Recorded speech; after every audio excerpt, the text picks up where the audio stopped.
Good morning, Monday morning, another week, another busy week this week. We've got some repairs to finish off, some more assessments, also some hockey stick vibration damping analysis, and then I'm going to the Psychotech conference on the weekend to do my presentation over there. So a lot on this week. Weather in Melbourne's been a bit ordinary. It's been a bit cold. Not much of a summer yet. So I did get out on the bike though on the weekend, and which was nice. So had a few comments on the Friday afternoon video. Just about it was a bit slow at the start, maybe.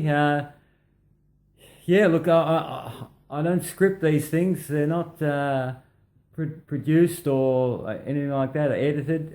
It's just straight talking into the camera. So I'll try and make it a little snappier. But yeah, I mean, I'm sort of learning how to do this. My expertise is in carbon and quality and all those sorts of things, not video production. So as I said right from the start, bear with me while I work all this stuff out, and I will get. I'll get some editing software sometime, and try and produce some good videos. But I'm really focusing on trying to deliver some good content. Try and give you guys some information that you can use to get an informed decision on some of the stuff you're using and writing to make your cycling safer. So so bear with me on that. But yeah. The other things to touch on is again that tragedy of the guy passing away in the coroner's report. Someone sent through a link to the ACT coroner with the report, so that's on the in the comment section on last Friday's video. So if you want to read that, it's some interesting things. It would be great to actually see the actual fork, or images of that,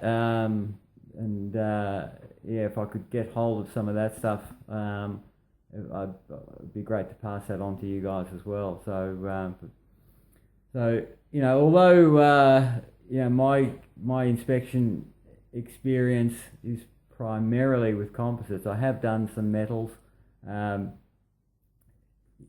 When I worked at Boeing, we did some metal parts as well. So, I suppose one of the things, just touching on that, is people have this opinion, that from seeing my videos and my Instagram, that they're scared of carbon bikes. But just because I'm showing this stuff, there's plenty of metal bikes failing out there too. It's just they're probably not being posted up as in such a sort of dramatic way, I suppose. But let's get one thing straight from the get-go, that anything can fail, any material can fail. It's not a material thing, it's a design, it's a processing thing. So if we're talking about metal parts, metal bike frames, for instance, there's a reason why they don't weld aerospace structural parts. The welding metal parts is problematic. So, typically on an airframe, it's bonded and riveted. So the metal parts are, typically riveted together. Like if you look on a plane section, you'll see, thousands and thousands of rivets. Things aren't welded. Anyone who remembers when the A-head stem saw system first came into place, and there was,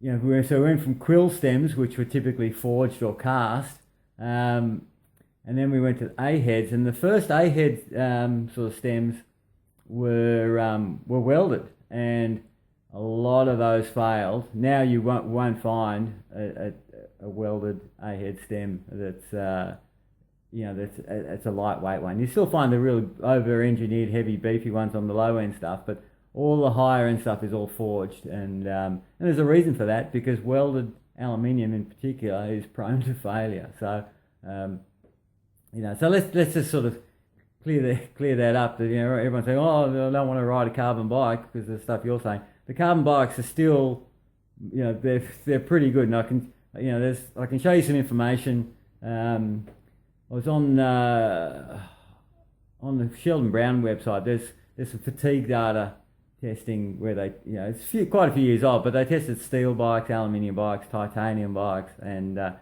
carbon bike. It was a Trek OLCV at the time. Yeah, and go and have a look at that data. I'll see if I can dig up the link and put it in the video below. So, anyway, what I'll do, I'll show you a couple of things that I'll work on this week, and yeah, hope I'm not ranting on too much. And but yeah, anyway, as I said, I don't edit this stuff. It's just raw out of the horse's mouth, so to speak. So enjoy the rest of the video, and yeah, here's what we're up to. Okay, one of the things this week is dropout repairs. So, you know, this one's a BMC, but you can see how the carbon dropout here, the face has been eaten away, which has then changed the offset spacing of the wheel and derailleur alignment, etc.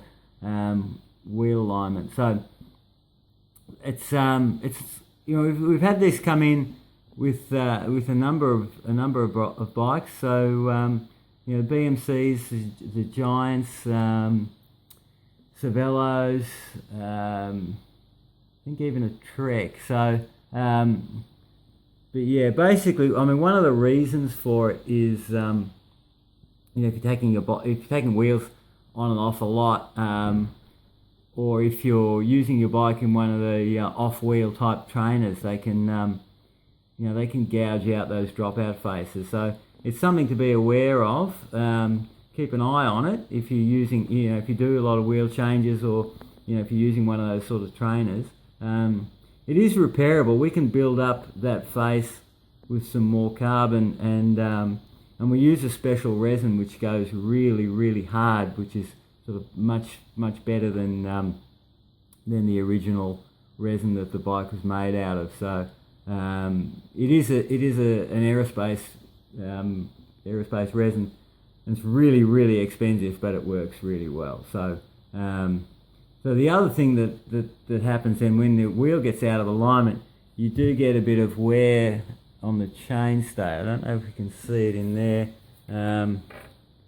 There we go. So you get this, you know, on both sides on this bike, there's a bit of tyre rub into the chainstay, and it's a bit of a trend now because everyone's going to wider tyres for more comfort, rolling resistance, efficiency, etc.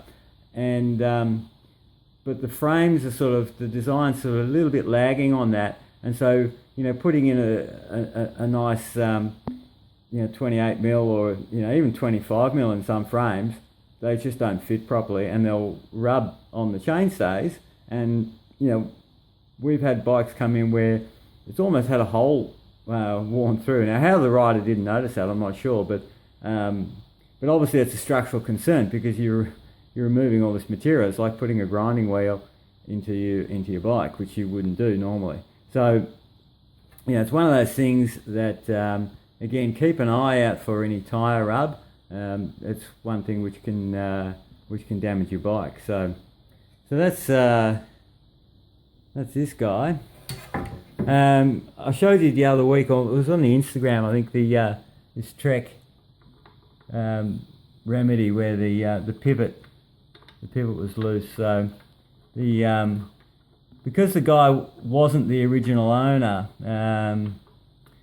he's opted to get this repaired. So, you know, it wasn't eligible for a warranty. So anyway, that's what it is. So we'll clean this guy up and rebond that into position this week as well. So the other thing is we got a supply of hockey sticks coming in this week. So here we go, hockey sticks. So these ones are beauties. So these are the project I'm working on with Ritual Hockey, a Melbourne-based brand, and and these ones are being actually braided in Germany by Munich Composite. So it's a one-piece braided hockey stick. So yeah, so these are fantastic. So I've got a few of these come in, and yeah, so we're going to do some measurements on these. So we've got 3 come in for testing this time. So I mean, check out the finish on that. It's just sensational. So these guys in Germany do a really great job. They're actually making the rims for some people as well. So yeah, check them out. Their braided stuff is fantastic. So that's a couple of things I'll be working on this week. Also, yeah, as I said before, got a bunch of assessments. Getting ready for the Cyclotech conference next week. That's going to be great. We've got Greg LeMond, all the brands. Yeah, I'm really looking forward to that. I mean, obviously Greg was when I was young, growing up, starting following cycle racing, Tour de France, and Greg was he was right up there. So yeah, fantastic to be involved with that. So anyway, I won't ramble on, as if you don't want to hear me rambling on. So anyway, I'll see if I can post up some more videos during the week. I've got the rim, which rim video to put up as well, which an Instagram post I put up with a cut up section of one was an Envy and one was a generic Chinese, and you got to pick which one is which. So I'll put that up during the week, and yeah, I'll see what else I can come up with, and yeah, we'll take it from there. So thanks for watching. Subscribe to the channel if you already haven't done so. Check out the Instagram, and we'll talk to you soon. Okay, bye.